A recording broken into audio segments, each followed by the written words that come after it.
my name is Miss Schuster, and I am a French and English teacher here at Southwest High School.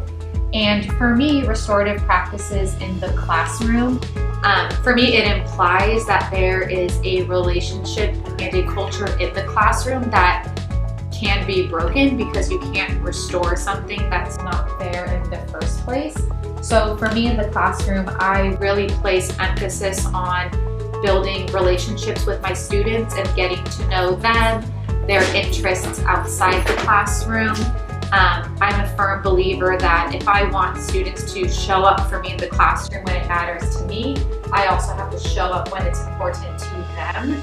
And part of that is getting to know them as humans and not just as my English students. So for me, restorative practices has really helped my abilities to make meaningful connections with my students and being able to have conversations about them that maybe to others seem off topic and not maybe focused on what we're doing in the moment.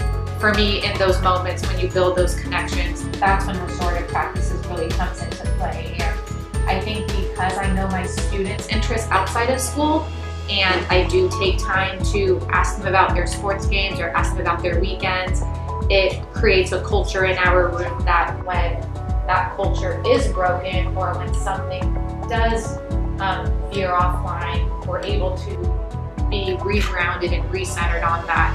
And that's how I use restorative practices in the classroom on a more daily basis, is building relationships.